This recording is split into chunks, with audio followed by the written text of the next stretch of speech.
the other municipalities lose an opportunity of infrastructure development because this project is long overdue. I beg to move.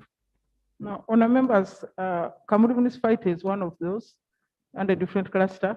I don't want to speak for the minister, but I think I'm aware that some work is going on.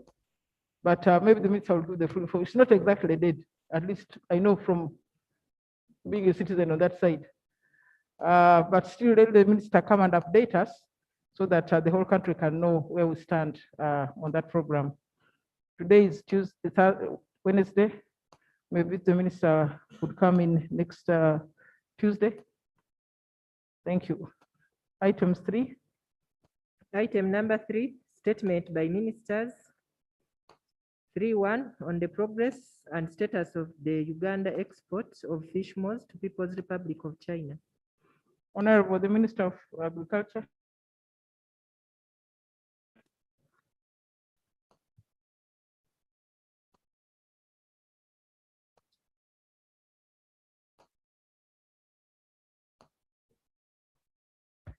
Thank you, Honorable Speaker.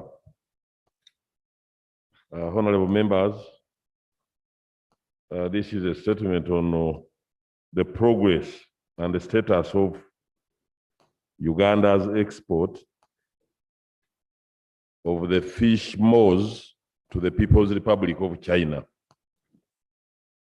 Right, Honorable Speaker, the government of Uganda through the Ministry of Agriculture and Industry and Fisheries has been pursuing the export of fisheries products, including the fish moss, to the People's Republic of China.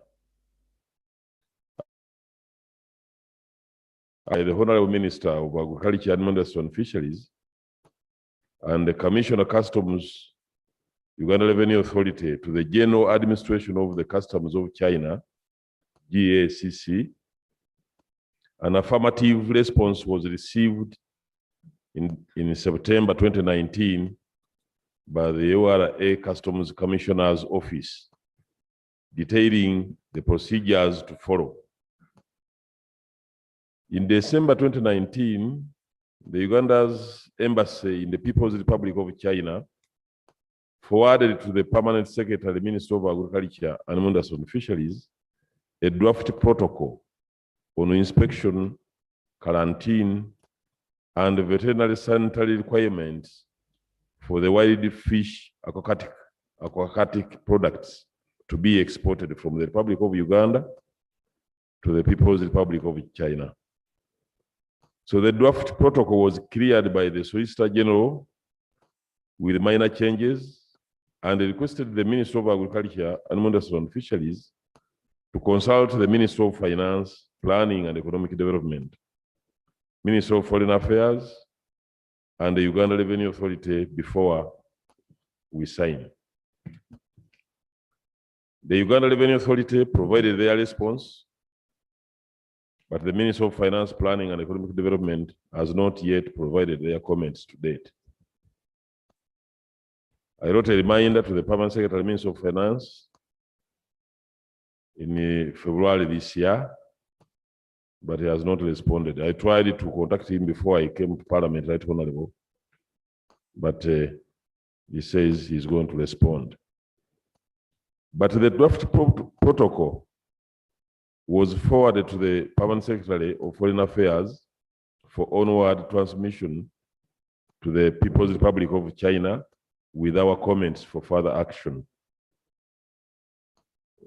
The draft protocol puts the responsibility of ensuring that only safe and good quality wild fishing aquatic products exported from Uganda are exported to China, and requires the Ministry of Agriculture and Industry and Fisheries to ensure that only fish processing plants that meet the international food safety and the quality standards are the ones only processing and exporting to China. So MAIF has developed guidelines and standard operating procedures for interested fish processing companies to follow before they are authorized to export the wild fish products to the People's Republic of China. The companies have indicated already that they are now developing their capacities and getting ready to take up the opportunity when the protocol is eventually signed. So, Right Honorable, I want to present and to assure the members of Parliament that China has opened the door for us, not only for the fish moors, but all the fish and aquatic products from Uganda. The only thing is to meet the standards which the companies now are working on. Right Honorable, I beg to submit. Thank you very much. It was Honorable Muiru, Honorable Muiru and Honorable Kenneth. You can ask. Thank you so much, Right Honorable Speaker. Right Honorable Speaker, I want to appreciate the spirit the Minister has demonstrated in attempting to answer the issue I raised about the fish moor. That is a very good spirit. Right Honorable Speaker and colleagues, when I raised the matter and I laid on table the draft protocol, the issue was about restraint of trade. Right Honorable Speaker, we cannot restrain our people from participating into the trade of the fish moor. Today, Right Honorable Speaker, if you go in the fishing communities, the fish moor is actually one of the most expensive items from the Nile Perch. And what actually is happening, which the minister has fallen short of informing this House, that actually there is a cartel of people who have engulfed the ministry. They are actually working around to ensure that they exclude our community, our people from participating in the export of fish moor to other countries. Because this protocol is to the effect that any other fisherman or trader cannot export fish moor to any other country other than China and through that particular company. That was the issue. The statement as read by the minister, it has nothing to do with addressing that issue. Because you see, there is free trade. What all we are saying that the standards should be set. We don't object to quality standards being set. But what we are saying, that they should allow free trade. That if I don't want to sell my fish moor to China, I should not be compelled to bring it to a company owned by a brother of the Honorable Minister of Agriculture, so that he goes and sells for me in China. I should be allowed to go and sell my fish moor to Malaysia or to another country. But the protocol is what Honorable Speaker now. It restrains trade, that you can only trade with in fish moor and sell to companies licensed by people who actually be using the ministry to China only. It is that freedom of trade which the people who moved me to raise this matter actually want to be addressed. I beg to move, Right Honorable Speaker. Okay, Honorable Siango.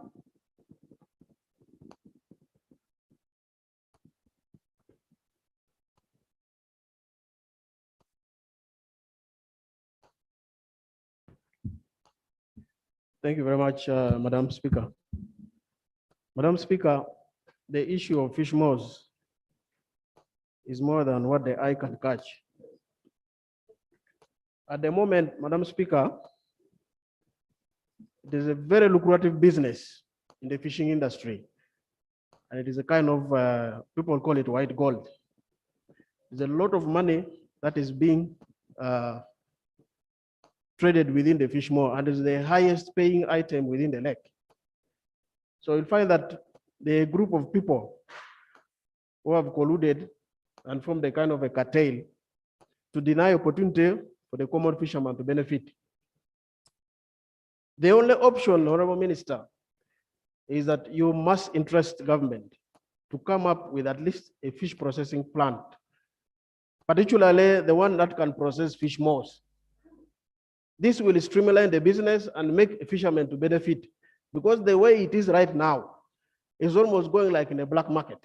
And once you deny people to sell fish, there is a market, for example, in Korea. I know it is being exported in Korea. But if you are going to restrict that only to China and to a particular group of people, then streamline the arrangement so that locals know if this is how I'm going to sell my fish moss, this is the price, because the way it is right now, it's not structured. Now it has given an opportunity for the unscrupulous people to benefit at the expense of the fishermen.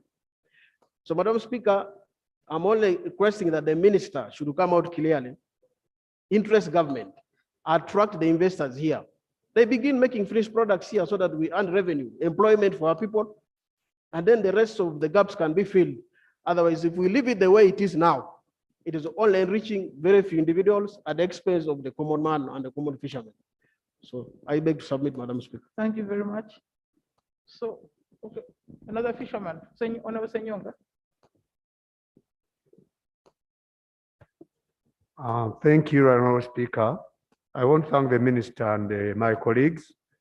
The concern of the small, right, Honorable Speaker and colleagues, not only when they're exporting it, but even locally, it is becoming very expensive that even the local fishermen should be assisted by government, because we have groups of rich fishermen.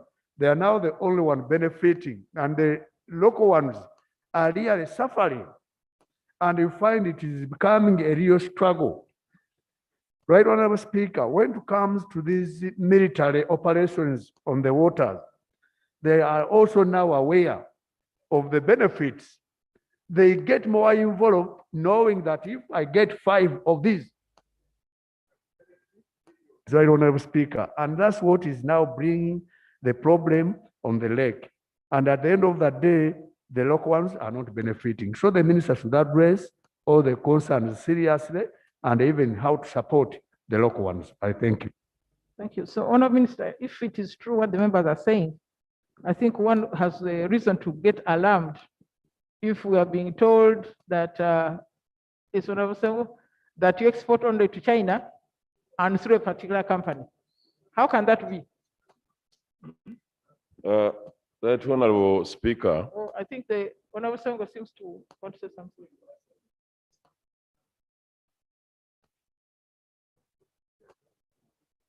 Thank you, Right Honorable Speaker.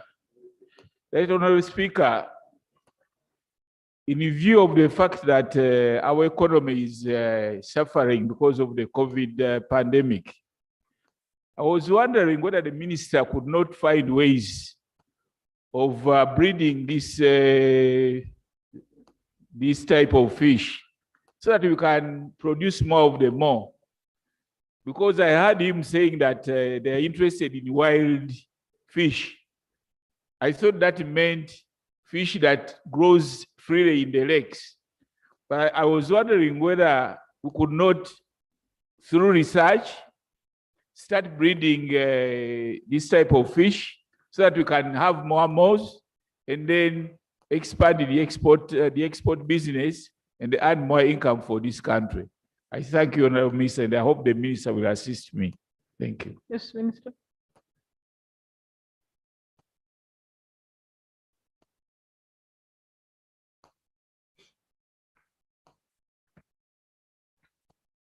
Thank you very much, that Honorable.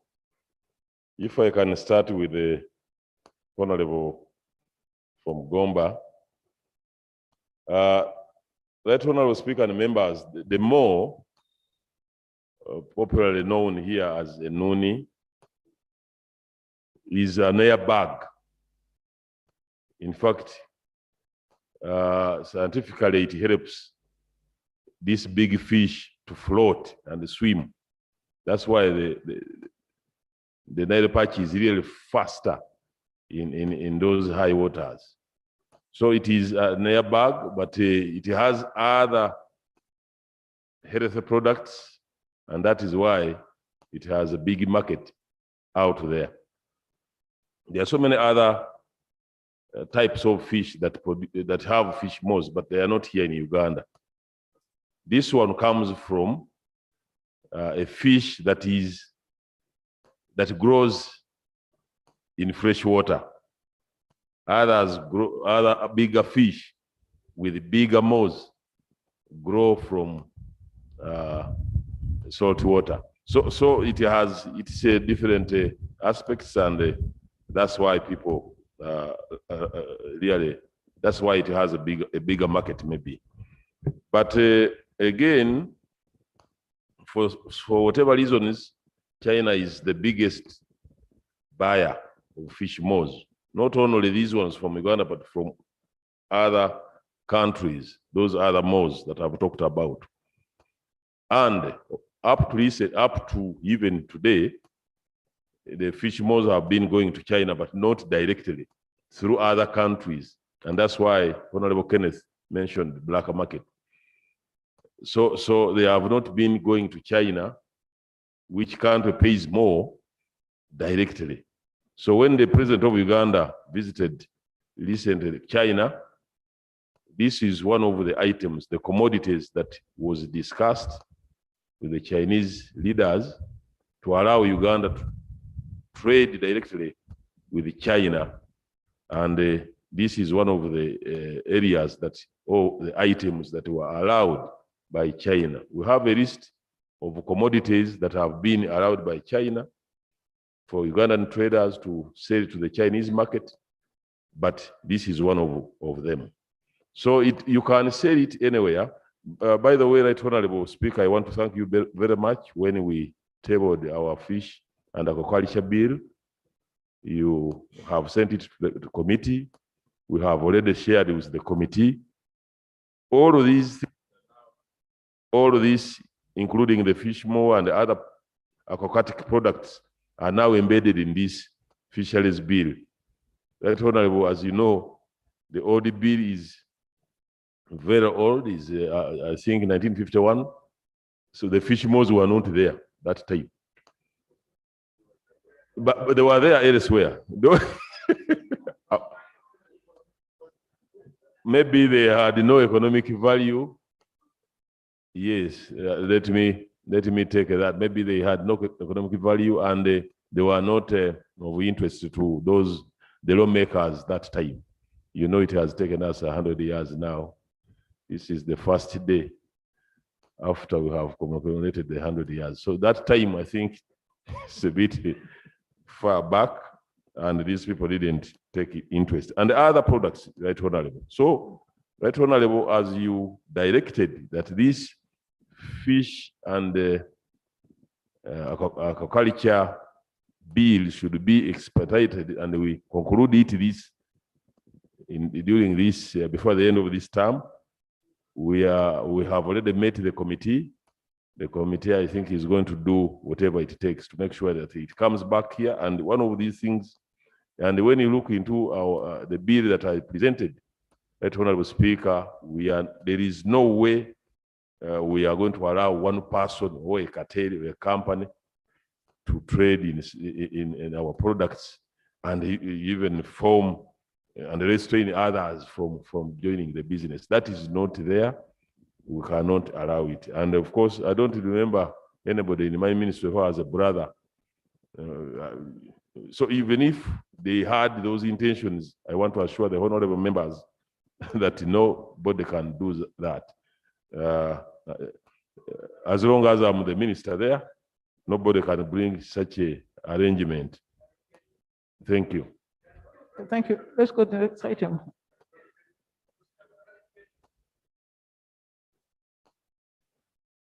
Thank you so much, Right Honorable Speaker.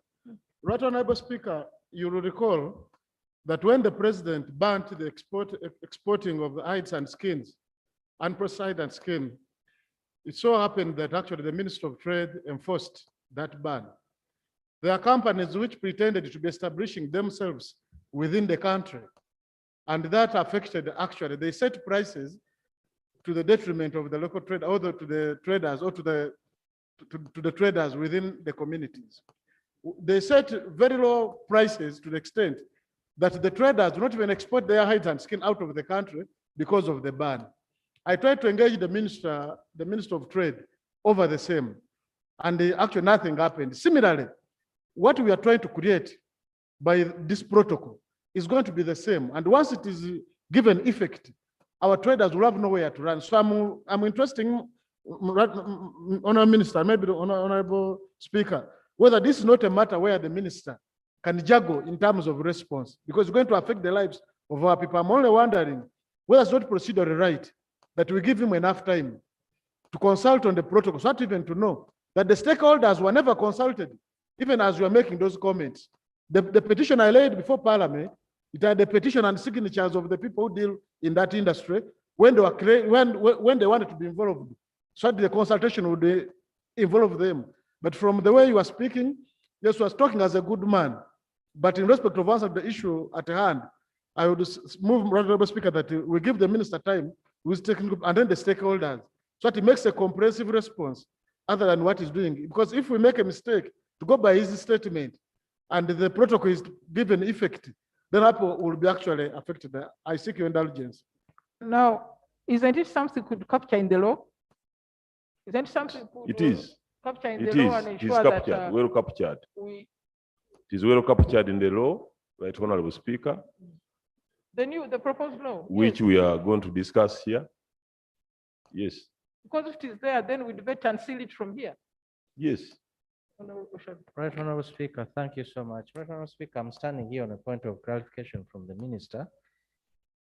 Right, Honorable Speaker, the Honorable Member, Honorable Masika, the first time he spoke about these fish molds, he spoke with some little bit of knowledge, and being that he lived in China, he somehow knew the value of the fish molds and how they are beneficial. Now we are not valuing them at the same level the way the Chinese are valuing them.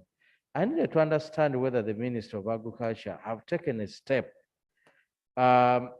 in terms of research to find out what can we do as Ugandans with these fish molds. What do they do with them when they take them to China? Are we going to continue exporting raw materials, or are we can we create an industry now that we have that product here? Have you done any research in terms of, instead of focusing on exporting a raw material, can we look at the end product? And as Uganda, can we have that? And instead of selling them the fish mold, can we find a way of adding a value to the fish mold? Is there any kind of research, Honourable Minister, that has been conducted or has been instructed to be conducted? Thank you. Nambesha?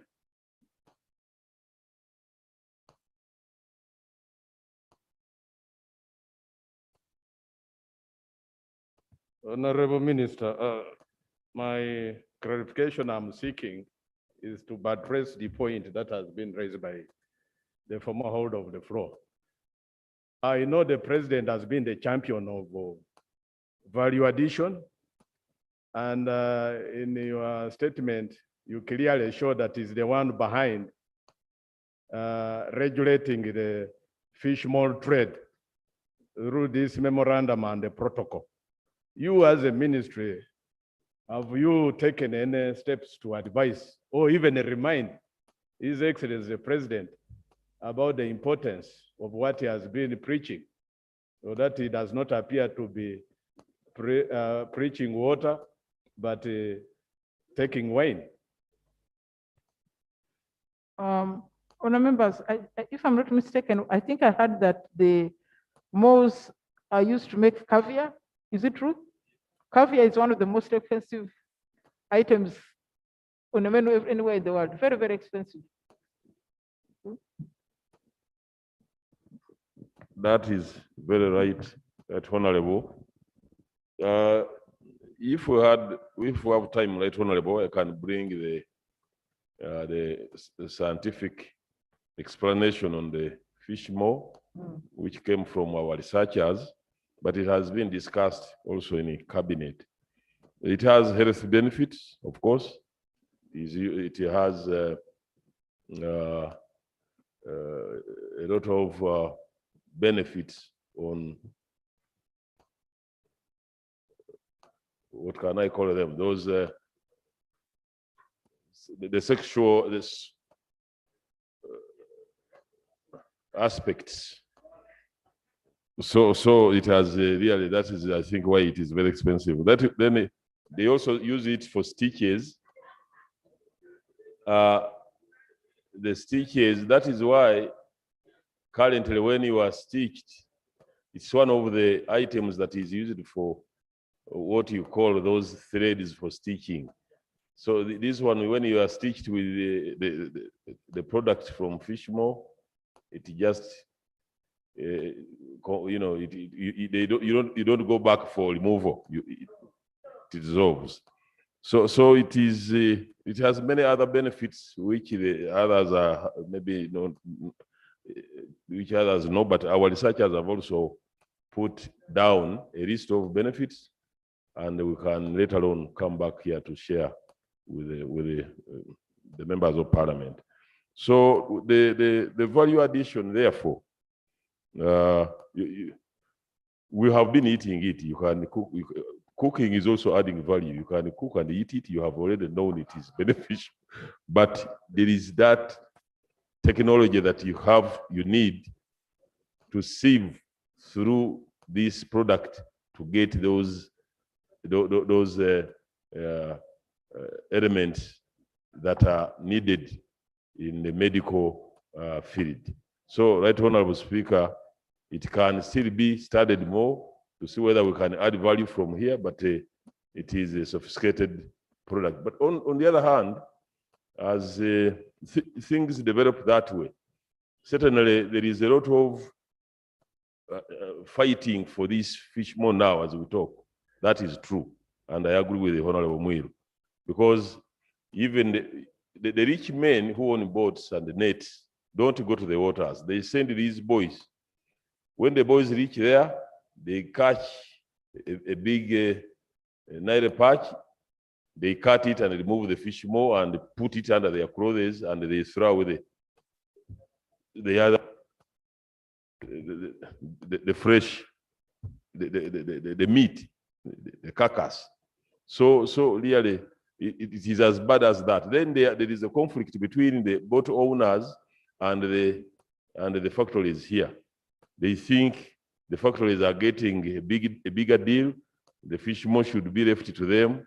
So here, when we come back, Right Honorable, with the bill, when the committee brings this bill, please make sure that everything is embedded there, because it seems this is another white gold. Thank you, Right Honorable Speaker. Thank you very much. Item 3.2. Item 3.2, statement by Minister on the commemoration of the World Meteorological Day. Minister for Water.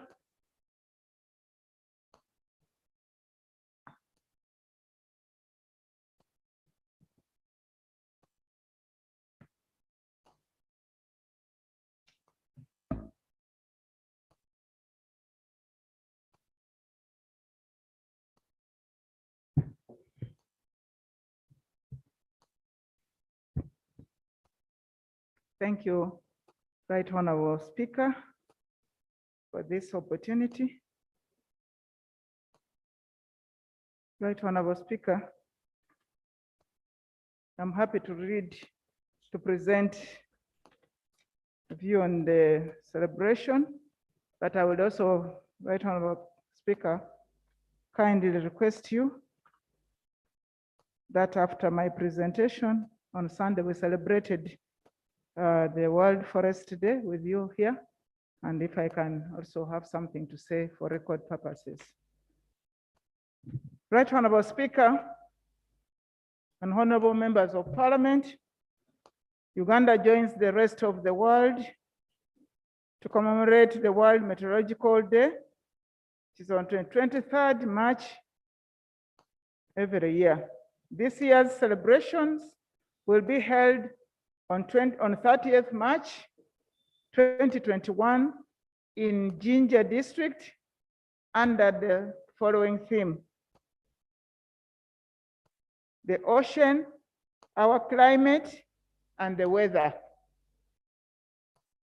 Madam Speaker, the celebration will include an awareness and media campaign to further emphasize the importance of weather and climate products, the channels of dissemination and usability of the information.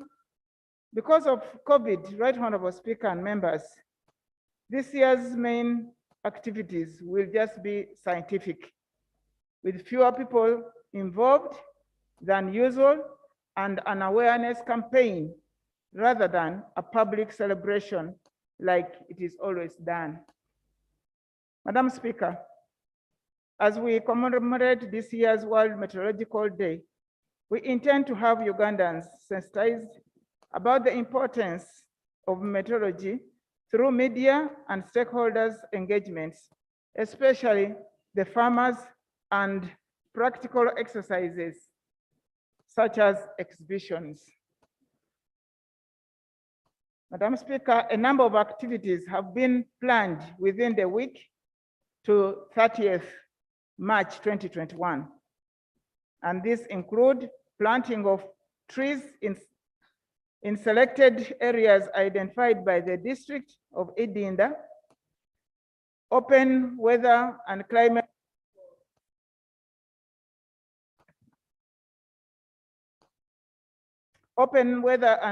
week for the stakeholders of the nearest Unuma station, the Jinja Aerodrome weather station.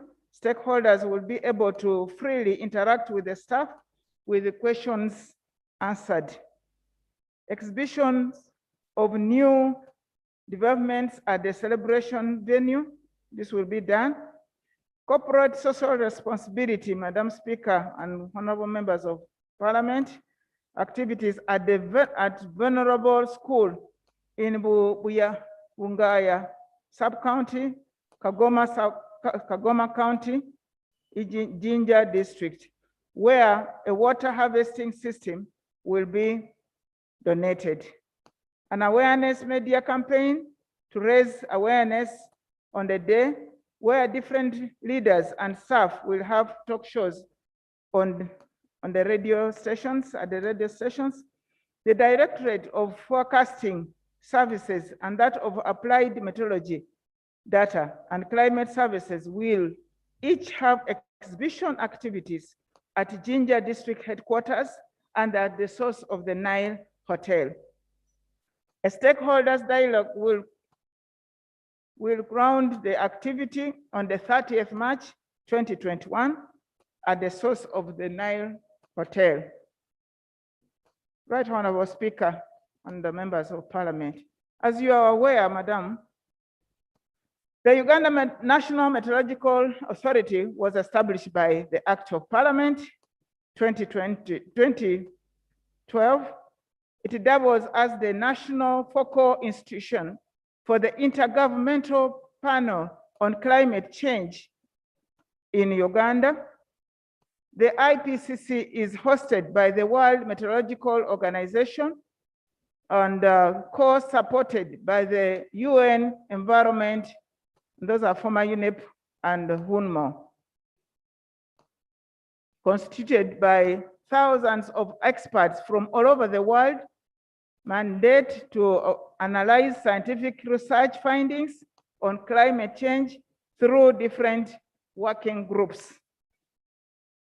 And Madam Speaker, our mandate is to promote, monitor weather and climate, as well as provide weather predictions and advisories to government and other stakeholders for use in sustainable development of this country. Madam Speaker, one of the main output of UNMA is the Rainfall Outlook, which is being forecasted often. And Madam Speaker,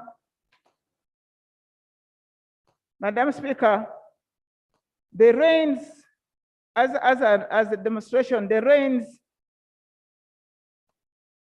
the March to May rainfall outlook constitutes the first major rainfall in the most parts of this country as a demonstration. The rains will be characterized by lightning, strong winds, thunder, and hailstones.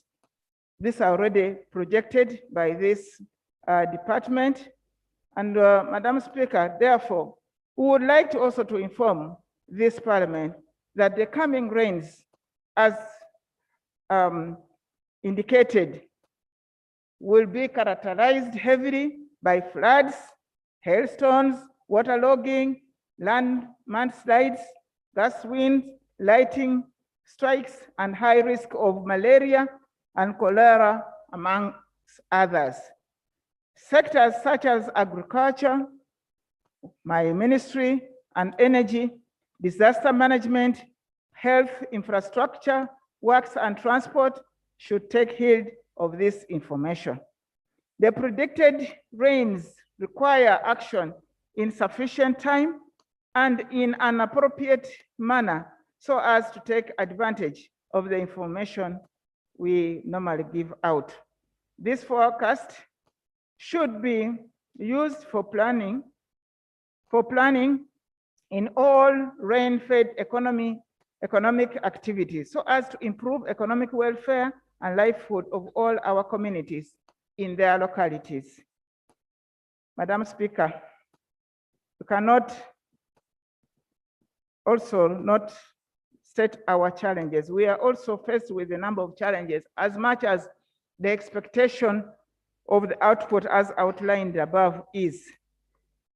We have, Right Honorable Speaker and members of Parliament, severe budget cuts, which affects most times our planned activities. There's also inadequate weather monitoring equipment and infrastructure.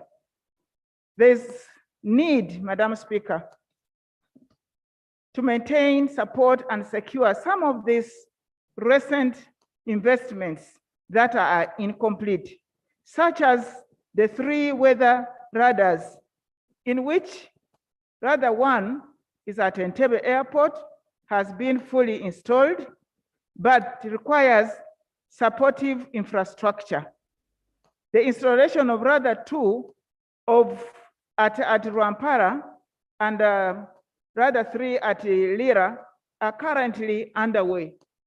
These need supportive infrastructure, staff, and security due to their remote locations. Therefore, Madam Speaker, the 14 billion cut out of our vote has really curtailed us, and we wanted to bring it to your notice. Right Honorable Speaker, in line with government policy on environment and disaster reduction, the Meteorological Authority plans to strengthen contingent planning to mitigate the impacts of these disasters and protect the most vulnerable persons. We intend to build a strong and durable economy addressing 8 fundamental human needs, including, amongst others, food, shelter, and infrastructure, which are very sensitive to weather and climate variability and changes. We intend to implement an economic stimuli and growth strategy to improve the well-being of Ugandans and boosting economic transformation. We intend to develop the 14 agricultural products identified by His Excellency the President for food security and good nutrition. We intend to intensify monitoring and forecast of weather, water levels, floods, as well as effectively disseminating information to guide policy actions by stakeholders and enhancing the provision of improved agricultural outputs to farmers. Upscaling agricultural extension services, providing rainwater harvesting technologies to boost production, and so on. Right Honorable Speaker, we also intend to focus on the new dimension of increased access and uptake of accurate weather and climate information to boost production and disaster risk reduction at all levels of undertaking in our country.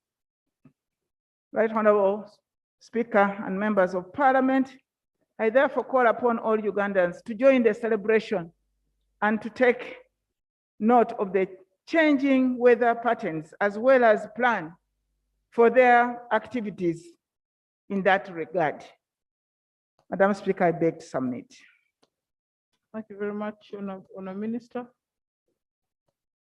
One clarification, Honourable Mongin.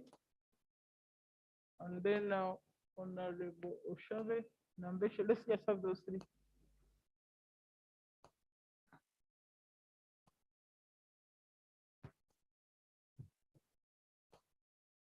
Thank you, Right Honorable Speaker. And I would like to thank the Minister for Environment for that statement in regards to the hosting of the Meteorological Day. Right Honorable Speaker, the clarification I would like to seek from the Minister is in regards to, one, awareness on weather changes in the country is very limited, especially to the farmers. And this information would help them to plan well their farming, help us the farmers. I'm actually a farmer and I'm going to concentrate more into farming after May. Would help us to plan on how we carry out our planned activities. And this is very limited. So as we celebrate the Meteorological Day, which plans as a ministry have you put in place to ensure that information for different parts of the country is got timely to enable farmers to plan effectively? Then too, Right Honorable Speaker, the Honorable Minister talked about the floods, and for me who comes from lowlands like Teso, it's terrible, it's worse. I also look at a situation whereby these floods could be taken as an advantage for farmers to continue into cultivation. Which plans has the Ministry of Environment put in plans, working with the Ministry of Agriculture to ensure that floods are taken advantage of, instead of flooding being a challenge to the Ugandans in the greater Masaka, in Iteso, in some parts of Acholi, some parts of Western Uganda. I see it's always very dry. Which plans do you have in place so that we can take this as an opportunity to utilize those floods for continuous agriculture where we have a comparative advantage? Thank you, Right Honorable Speaker. Honorable Shave, and then Honorable Nambeshe.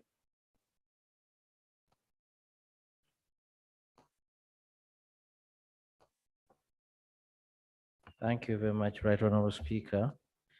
Right Honorable Speaker, I want to thank the Minister for the statement she has made and all the activities they are doing to celebrate the Meteorological Day. Madam Speaker, I am a farmer and we rely heavily on the environment in Uganda to do farming. This meteorological information is of great importance to us as farmers, and it's very unfortunate that we have not put enough emphasis to it, despite the fact that majority of Ugandans are relying on the environment to do whatever their economic activities. Right, Honorable Speaker. When you heard the minister saying there will be lots of hailstone, there will be this, too much rains. That's how our meteorological information has been reported over years. Celebration in 2021, we should be beyond that. Right, Honorable Speaker, the synoptic data center we have is only in Entebbe. I wanted the minister to say that according to the information we got from here, this is going to happen in central Uganda, this is going to happen in western Uganda. Are these hailstones going to be in Karamoja, for example? Are they going to be in Acholi, for example? So this way of just reporting this information in a casual way, I really want to think, Madam Speaker, we should, next time we are celebrating Meteorological Day, we should be giving good information. Right, Honorable Speaker, The last time the Auditor General made a report about this department or this authority, indicated that it even has no board as of now. We needed the minister to come here and say, we are working out things, the board is in place. The Auditor General indicated that the department is starved. It has no equipment that can give us reliable information, including that even the available instruments are not calibrated on time. You find a situation that they are giving us information that probably would be getting better quality for the money we spend in that department. Right, Honorable Speaker, the Auditor General indicated in their report that they don't even have a data bank. For example, if they send information from Arua, they can't store it in Entebbe, and that is information that we have. Honorable Minister, we want these clear-cut answers as farmers. We want these clear-cut answers that, you know, if in 2018 it was reported that the instruments are not there, they're insufficient, what is happening 3 years down the road? Are we at the same page? We needed to hear that information, that you're reporting data more efficiently through this department, that work is going on to ensure that Ugandans and farmers in this country, or even other business people, get good information. Right, Honorable Speaker, there is great importance of meteorological information, which we are not attaching to this authority. Yet it is very critical, right, Honorable Speaker. Thank you very much. And then maybe Honorable Boss, and then we'll come back to the minister.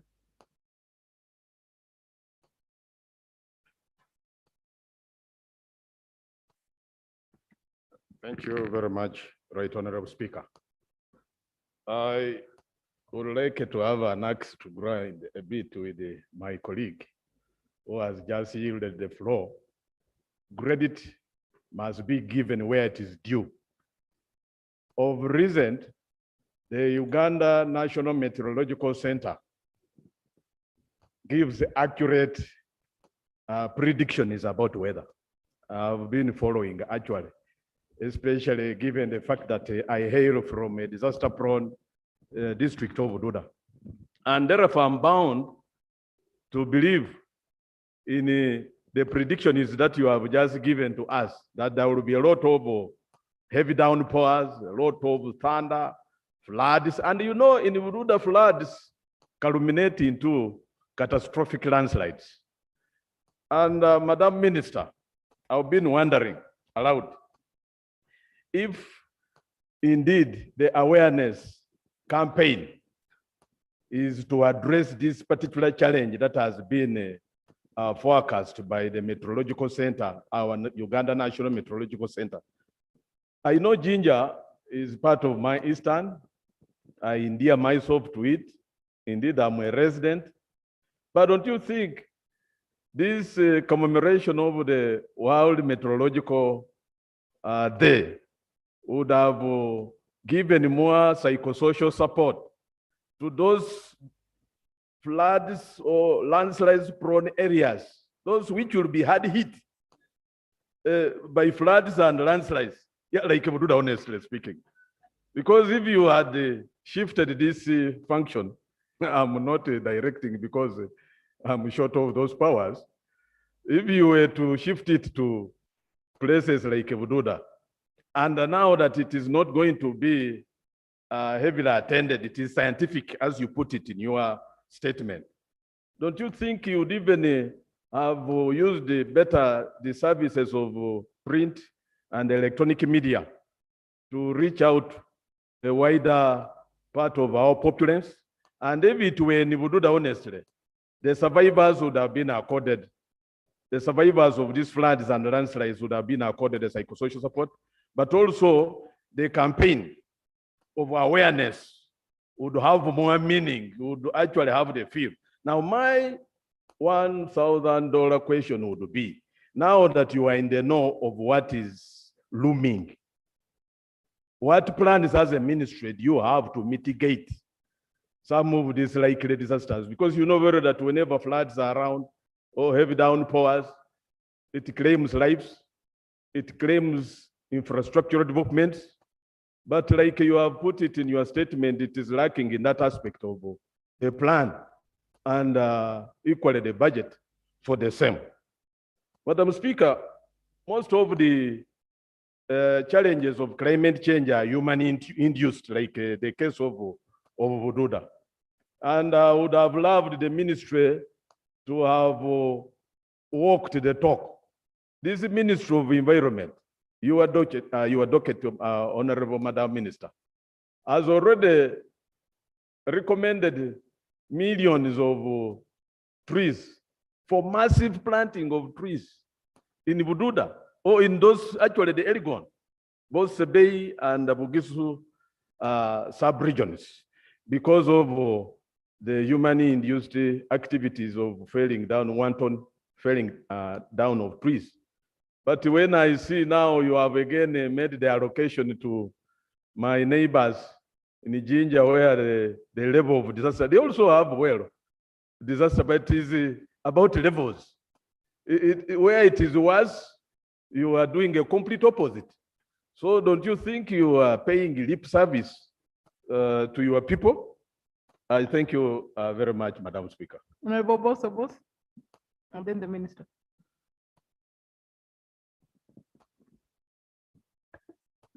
Right, Honorable Speaker, I must thank the Minister of Environment. I have very fond memories of that minister before she became a minister. This very parliament, we used to sit in the National Resources Committee. We processed the National Meteorological Authority Bill together. It is quite disheartening to hear her lament when we are supposed to celebrate. I want to join my brother from the Appeals, the Honorable Nambeshe, and I want to advise him he should not insist on shifting the venue to Bududa, since the minister has the forecast, could have not disclosed what would happen that very day in Bududa.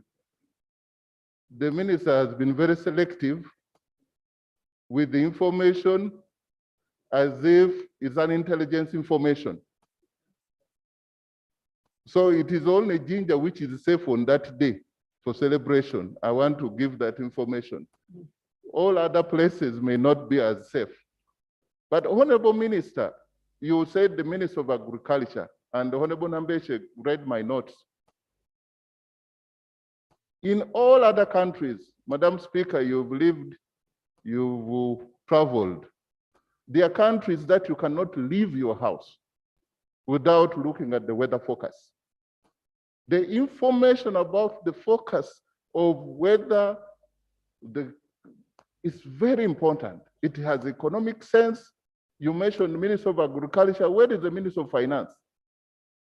What happened in Tororo just a few weeks ago, and thank you, Right Honorable Speaker, the office of the Prime Minister, we thank you. They delivered some few mabatis and some little food. It's better than nothing. Probably what could have been avoided or mitigated, people would have been not hurt. That information was not shared with us. Right, Honorable Speaker, it is time government zones this country according to the meteorological report that they have given, so that the awareness is more specific than general. We should not afford the luxury of speaking here generally. There will be thunder, lightning. Madam Speaker, we only know and we believe the forecast made by you here sometimes. When you say there will be thunder and rain, we know. But, but for the Minister of Environment to come and talk generally, we need to zone, because there will be fear. People need to plan from the agricultural aspect, from the economic activities, transportation. You need to plan. Tell this House and tell this country what government is doing first, to give the zoning, the information, about what will happen where, in Busoga, in Ankole, in Acholi, in Irango, in Teso, so that people know. And it will inform the government for proper budgeting and planning. Other than you coming to say there will be lightning. Tororo is known from the 1960s as the corridor for lightning in the whole of East Africa. The frequency of lightning around Tororo, that corridor, coming up to actually Busoga. But I do not know. You find schools without lightning arresters. You find drainages when there's flooding, no plan. Madam Minister of Environment, the mother of forests. Now speaking as a Japadol, Mama Mavira. Are you still the one I knew? Or you've changed? Give us some hope that you are in charge. Yes, Honourable Minister, if you could respond briefly.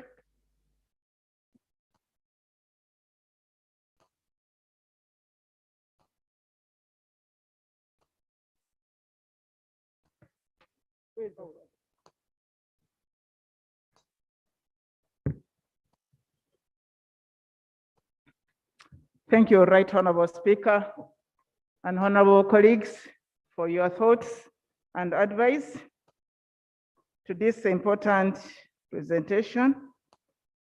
Madam Speaker, maybe I could start with my brother here. Yes. Madam Speaker, when this document was prepared, it was coming to about 7 pages. And actually it included the different areas that would receive which amount of rain. And for the purpose of our presentation here, it could not be contained in all that I'm given here. Madam Speaker, maybe for the sake of my colleagues, if you allow, we can still have that write-up brought back and sent on your iPads so that you get the information, because I could not contain it in my statement today. My apologies with that, but we had it and I just had to leave it out. If that is the case, Madam Speaker, by even tomorrow, we shall bring it to the clerk and it is uploaded to your iPads. For the need of, for the act, let me complete with him. Yes, those are good memories. We fought for this authority because we attached so much importance to that, and that is true. But as I had presented much earlier, Right Honourable Speaker and colleagues, there is a lot which we should have done, but it's not just a lamentation, it is really the reality with our country. If the envelope is not coming enough to do what is all planned for, that's where I come and present it to you here, members. And as a house, you still have the authority to add on to our budget and make things move. My Minister of Finance is also here. He can also be advised so that we move as expected. But that is not only a lamentation, but is a reality. Right Honourable Speaker, the colleagues who asked about the information which is not forthcoming in the public, I'm happy that my uncle, Honorable Nambeshe, that he appreciated that there's an effort to have this information going out.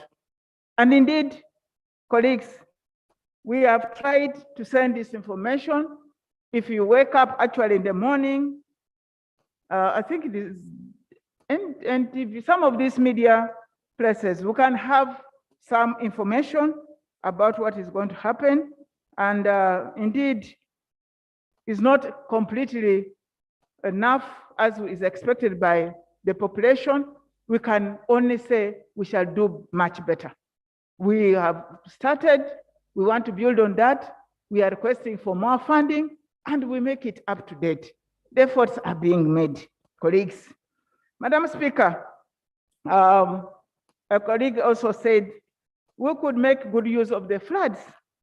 And indeed, these floods, we can make good use of it if we have planned and diverted them from somewhere. But floods which are already bringing down people's properties, destroying infrastructure, it cannot be helped.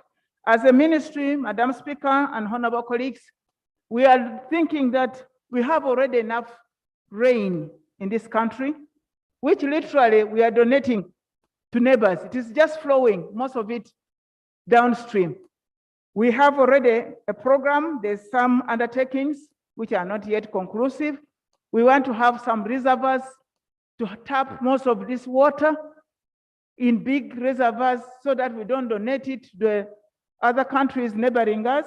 And we use this water in the dry corridors and then for irrigation in some of our places. And once we have these reservoirs in place, we shall not have water flooding, especially that one, like the one at the water level at Lake Victoria and the like. Now, in other places, we also intend to have small dams created. And the best thing I can say for now, as a minister, I think we would still advise those who are in prone areas of disaster due to floods. For a time being, we need not to risk the lives of our people. We need to see that we save them. I know the colleague there has given some, can I finish first? We have other business, please. Yeah, can I finish? So I think that is the comfort I can give ourselves. We want to tap this water, and we are even encouraging water harvesting. We are encouraging water harvesting, that water should not just be moving around, but also above all, Honorable Speaker and colleagues, the issue of degrading our environment must also be one of the solutions to these floodings. Like in Kampala, you have seen, just even a day yesterday, what happens that we have all the flooding whenever it rains?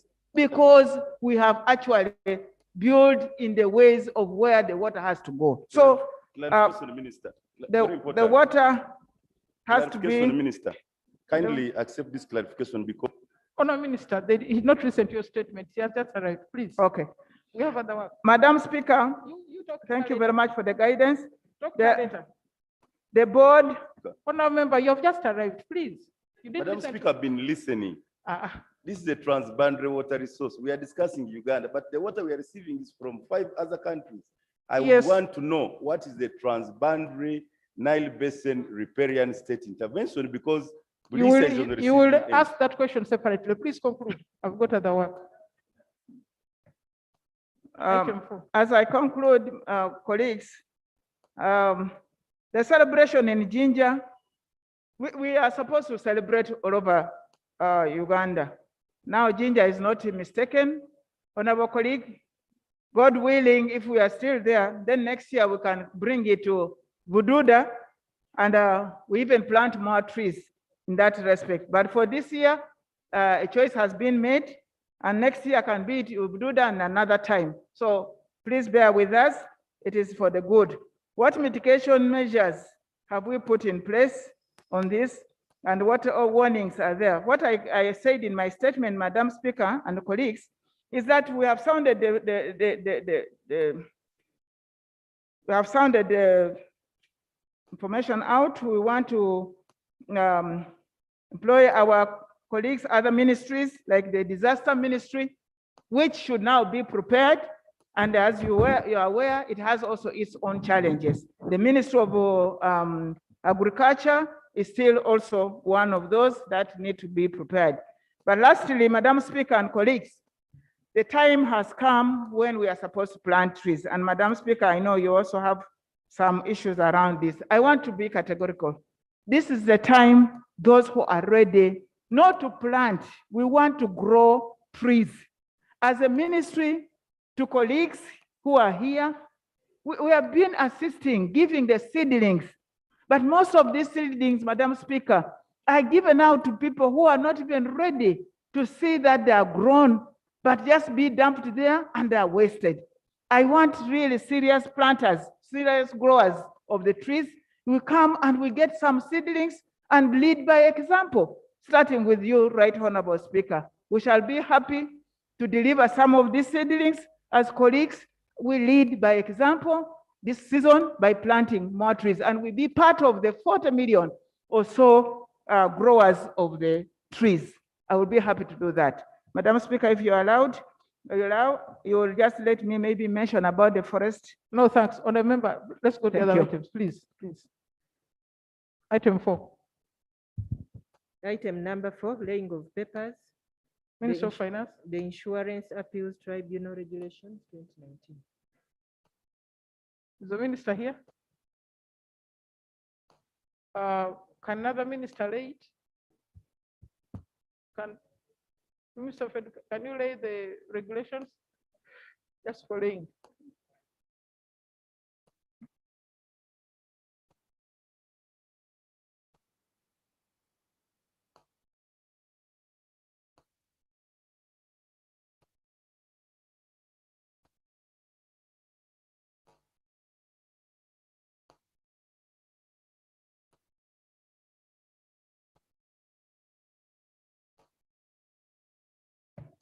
Thank you very much, Madam Speaker. On behalf of the Ministry of Finance, I beg to lay the Insurance Appeals Tribunal Regulations 2019. I beg to lay, Madam Speaker. Members, the regulations are now available for you to use. Item 5. Item number 5, the Succession Amendment Bill 2018, Bills Committee stage.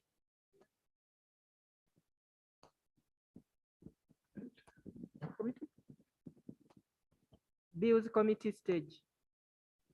You ready? Okay.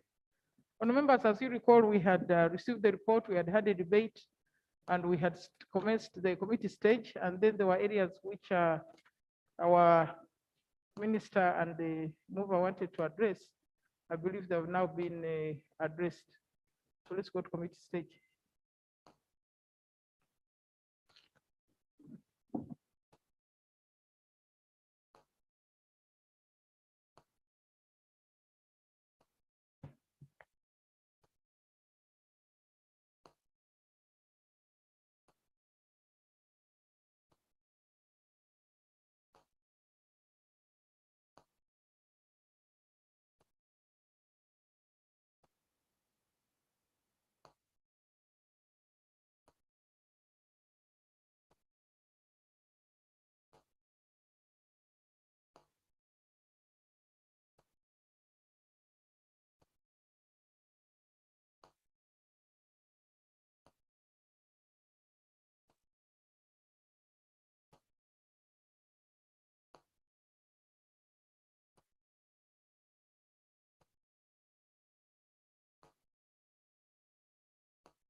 Now, members, as you recall, we had stood over clause 1, which is clause 1, and then clause 2, which is interpretation. Now we go to clause 3. We shall come back to the interpretation section later. Put the question. Yes. Clause 3. Does the chair want to say something? Right, Honorable Chair, we have no amendment on that clause, but Clause 3? we don't have an amendment. So we agree with the record you have that 1 was stood over, 2 was passed, considered and passed. Now we should be going to 3. But what is more important is that at that point where we stood over, you directed for harmonization, and we expect the Attorney General, who is in front of you, to concede that we agreed and harmonized. So what the position we shall be presenting is an harmonized proposals for amendments.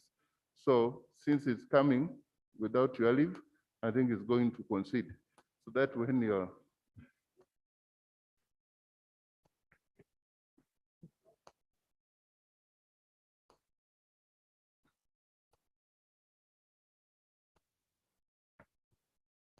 Right Honorable Speaker, we held what I consider fruitful engagement with the Committee on Legal Affairs. We harmonized most of the positions, actually all, and we may not have any kind of ping pong. We are likely to sail smoothly with your guidance. Thank you. So, honour members, now it is agreed we proceed with the report of the committee because everything is harmonized. And there is no spontaneous amendments. Yes. Okay, I put the question that clause 3 be put the question that clause 3 do stand part of the bill. Those in favor say aye, the contrary no. I serve it. Clause 4. Put the question that clause 4 do stand part of the bill. Those in favor say aye, the contrary no. I serve it. Clause 5. Put the question that clause 5 do stand part of the bill. Those in favor say aye, the contrary no. I serve it. Clause 6. There's some matter on clause 6. Right, Honorable Chair, in clause 6, we propose to amend section 13 by redrafting it as follows. 13, domicile of origin of a child. 1, the domicile of a child followed the domicile of the child's parent or the child's guardian from whom the child derives his or her domicile of origin. 2, where the parents of a child have different domicile, the domicile of a child shall follow the domicile of the parent who has custody of the child. Justification to make provision for a child's domicile where the parents of a child have different domicile. 2, to make the provision broadly apply to any child in Uganda, regardless of the domicile of the parent, since the 2018 bill proposes to restrict it to situations where the parent of a child is domiciled in Uganda. Honour members, put the question that clause 6 be amended as proposed. Those in favor say aye, the contrary no. I submit. Clause 6 as The question amended. that clause 6 as amended do stand part of the bill. Those in favor say aye, the contrary no. Aye. I submit. Clause 7. Clause Seven. 7, Right Honorable Chair. In clause 7, we would like to insert the following new subsection in the proposed section 14 as follows and renumber the current provision accordingly. 2, a spouse may upon dissolution of a marriage or upon judicial separation or any other separation recognized under customary law acquire any other domicile. Justification is for completeness to grant a person the right to acquire another domicile upon dissolution of marriage. Honour members, I don't know whether I really need to say the section because in renumbering, maybe we leave it the DOS person to identify the proper clause. But I put the question that clause 7 be amended as proposed. Those in favor say aye, the contrary no. I submit. Clause 7 as amended. Question that clause 7 as amended do stand part of the bill. Those in favor say aye, the contrary no. I submit. Clause 8. Put the question that clause 8 do stand part of the bill. Those in favor say aye, the contrary no. I submit. Clause 9. Honorable Chair, you have something. Right Honorable Chair is that we propose to delete clause 9. Justification, the proposal to delete section 16 of the Principal Act will create an ambiguity in the law as to whether a child can acquire another domicile otherwise as provided in section 13 above.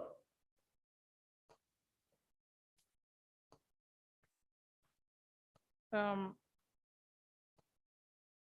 not understood, Honorable Chair. It says delete clause 9. Then it said delete section 16.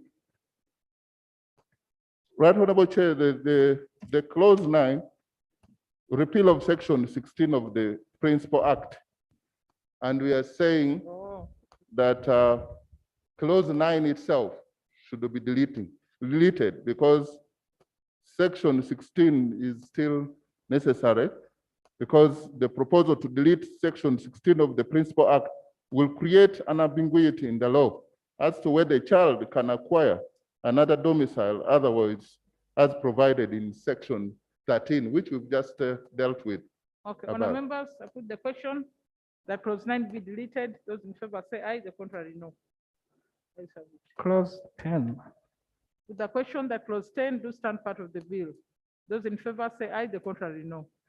Ayes have it. Clause 11. Honourable Chair, you have something? Repeal of part 3 of the Principal Act. We propose that clause 11 be deleted. The justification is that the deletion of part 3 of the Succession Act as proposed in the bill is rejected with the justification that it will create a lacuna in the law, thereby creating an absurdity. Part 3 deals with how a person is related to another person, descending from the same stock or common ancestor. Secondly, this is important in succession to determine inheritance, beneficiaries, and grant of letters of administration and probate, since proof of relation to the deceased is a requirement in most, if not all, succession processes under the Act. Now, members, the question is that clause 11 be deleted. Those in favor say aye, the contrary no. I put the question that clause 11 be deleted. Those in favor say aye, the contrary no. Ayes have it. Clause 12. Put the question. Madam Chair, we just immediately after, we would propose to insert a new clause immediately after clause 11. And replacement of section, the heading is replacement of section 20 of the Principal Act. For section 20, there is substituted this following: 20, lineal consanguinity. 1, lineal consanguinity is that which subsists between two persons, one of whom is descended in a direct line from the other. 2, for avoidance of doubt, every generation constitutes a degree, either ascending or descending. So amendment to section 22 of the Principal Act. Section 22 should be amended by. Let's do one first. Honour members, the question that the new clause we introduced as proposed. Those in favor say aye, the contrary no. Ayes have it. Clause. That is right, Honorable Chair, that is what was the continuation of replacement of 20 would go up to affects up to clause section 23 also. So we would continue until we get to clause 12. Okay.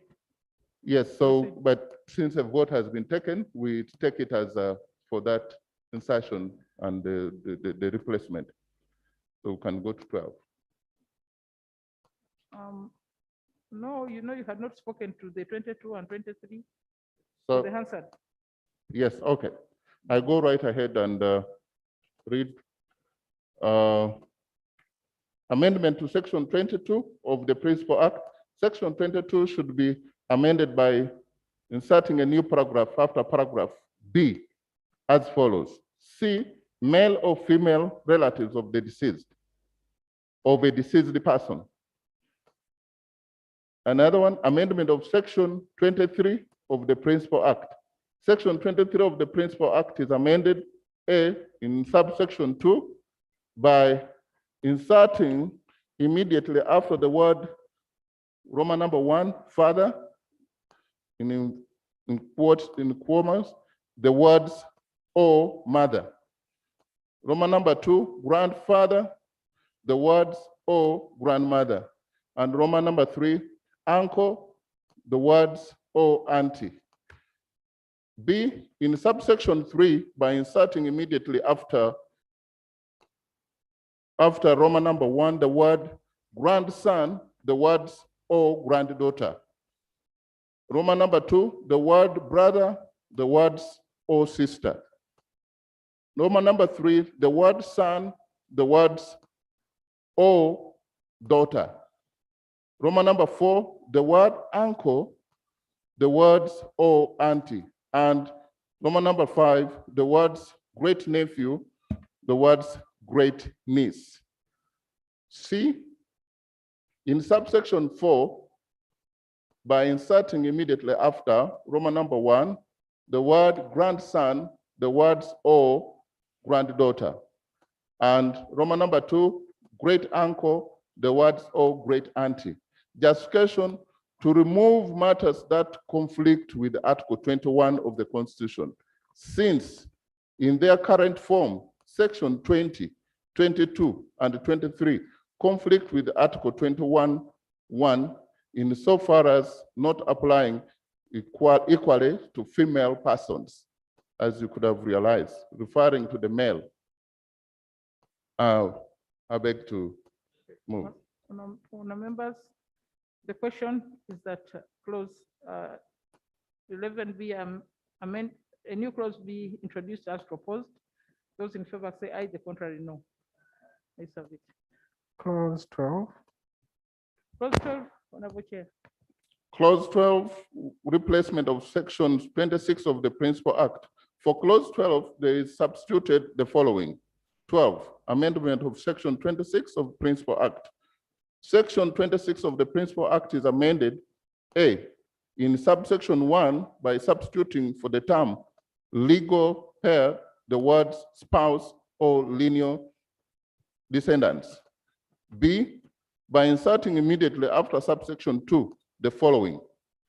2A, upon the death of the surviving spouse, the residential holding or any other residential holding shall devolve to the lineal descendants equally and shall occupy it subject to terms and conditions set out in the second schedule to this act.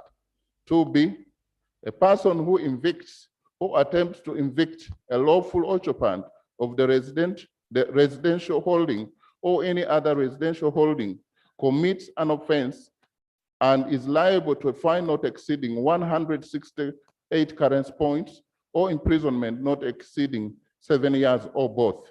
2C, where the residential holding or any other residential holding devolves to the lineal descendants under subsection 2A, the lineal descendants shall be deemed to be entitled to residential holding or any other residential holding has joint tenants.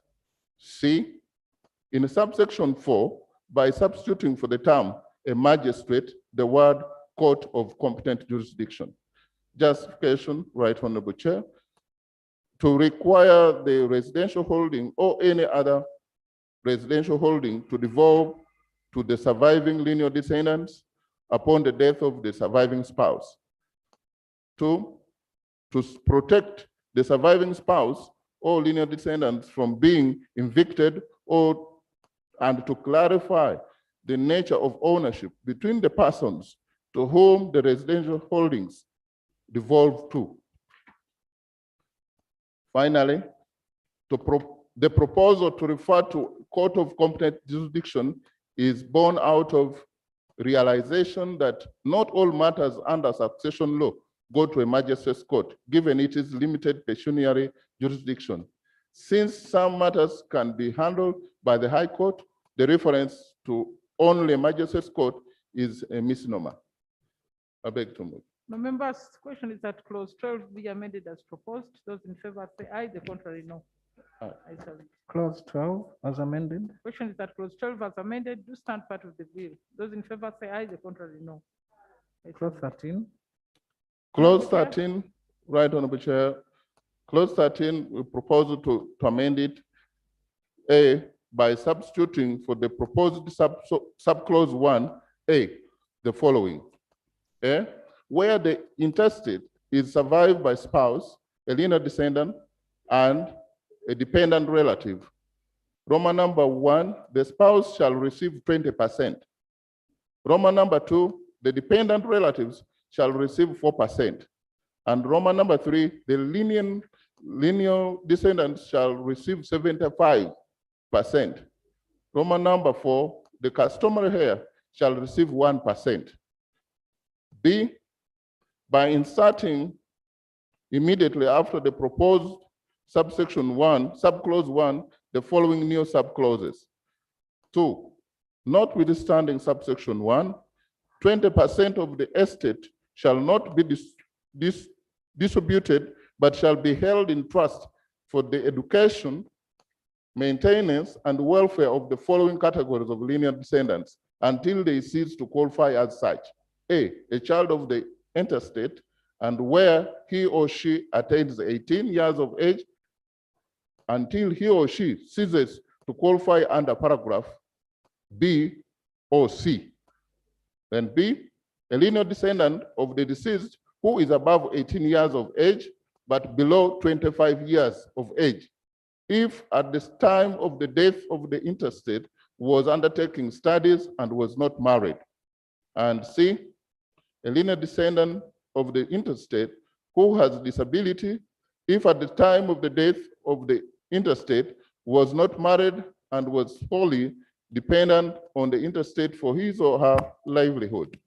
3, where an estate produces an income by way of periodical payments, the percentage referred to in subsection 2 shall be derived from that income.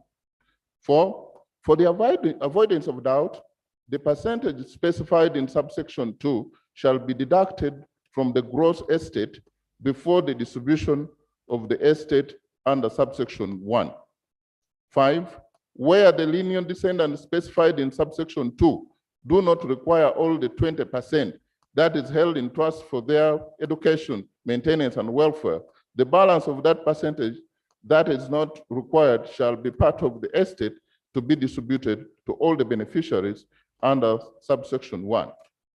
6, a lump sum settlement may be made for the maintenance and welfare of a lineal descendant who has a disability specified in subsection 2C.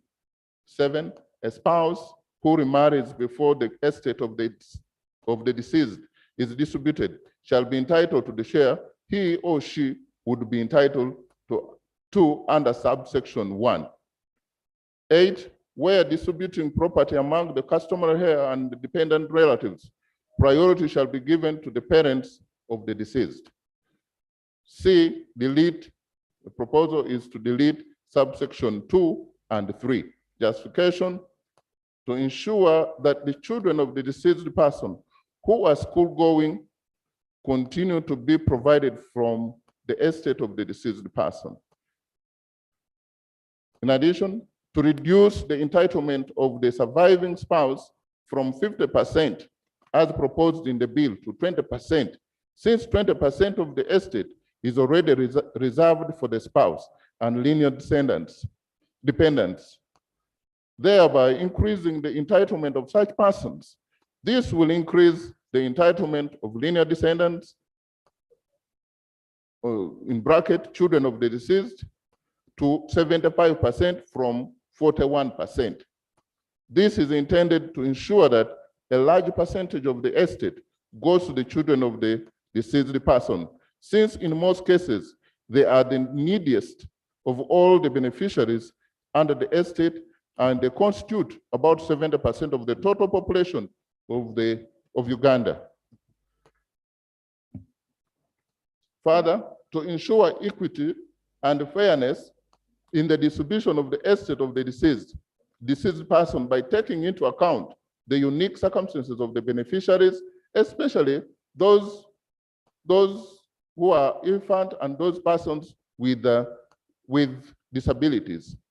Lastly, on that, to incorporate proposals contained in clause 7 of 2019 bill, that's the government bill, into clause 13 of the 2018 bill of the Honorable Mujungu. I beg to report. I beg to move. Honorable members, the question is, yes, Honorable Mungin.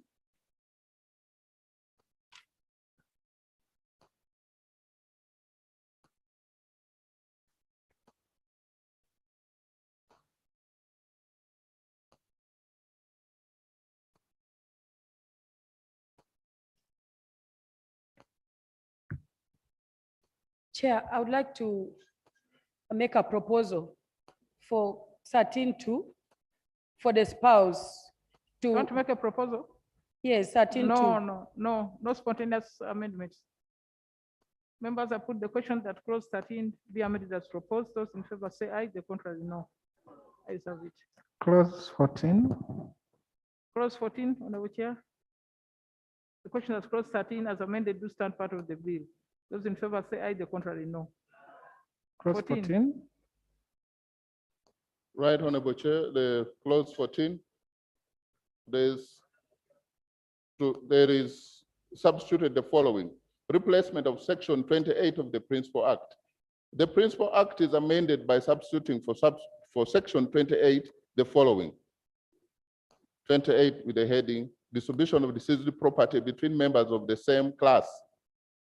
1, where a lineal descendant entitled to benefit under the estate of a deceased person predeceased the estate interstate person, the portion of the estate that would have accrued to the deceased beneficiary shall be granted to the lineal descendants of the deceased beneficiary, if any. 2, a person aggrieved by the distribution of property under this section may appeal to the High Court within 14 days from the date of decision of the administrator. Justification: the discretion proposed in subclause 1 of clause 28 of the bill gives too much power to an administrator to make a decision as to what each beneficiary's share should be. This will be abused and will create a conflict of interest, since in most cases, the administrator is one of the beneficiaries under the estate. B is redundant, since we have already reserved 20% of the estate for the benefit of children, lineal descendants with disability, and the surviving spouse. C will have implementation challenges, especially in determining the contribution made by persons to the estate. This will instead increase powers of administrators to determine which widow, for instance, gets a bigger share. It is very tough business to allege that one can easily determine contributions made by surviving spouse in the estate. Our society is poor at financial record keeping. Then again, how do you determine the non-monetary contributions if you were not there and the other spouse is dead? It may easily lead to a situation where widows compete for favors from the administrator. In addition, to grant a right to the lineal descendants of a deceased beneficiary to inherit the portion of the estate who have accrued to their deceased parent.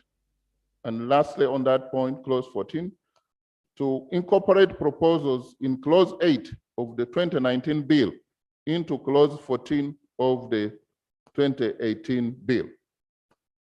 Now, members, the question is that clause 14 be amended as proposed. Those in favor say aye, the contrary no. Ayes have it. Clause 14 as amended. Question that clause 14 as amended do stand part of the bill. Those in favor say aye, the contrary no. Aye. Clause 15. 15, Honorable Chair. Clause 15, replacement of section 29 of the Principal Act. Clause 15 is amended.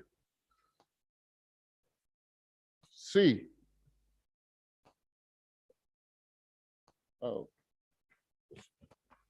C, in the proposed subclause 1, by inserting the word linear descendants immediately after the word spouse, wherever the word appears in the provision. D, by deleting subsection 2. Justification: to expand the provision to include other persons who are entitled to occupy the principal residential property as enumerated in section 26. And lastly, on that section, clause 15, the proposed subsection 2 is deleted since it is misplaced and has instead been inserted in clause 12 where it is most appropriate. Honourable members, The question is that clause 15 be amended as proposed. Those in favor say aye, the contrary no. Ayes have it. Clause 15 as amended. Question is that clause 15 as amended to stand part of the bill. Those in favor say aye, the contrary no. Ayes have it. Clause 16. Honorable Chair, clause 16. For clause 16, there is substituted the following: replacement of section 30 of the Principal Act. The Principal Act is amended by substituting for section 30 the following: 30, separation of spouse.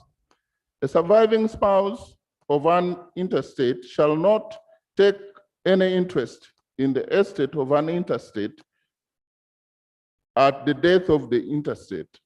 A, the surviving spouse was separated from the intestate as a member of the same household, or B, the marriage between the surviving spouse and the intestate was suspended either by agreement or by judicial order.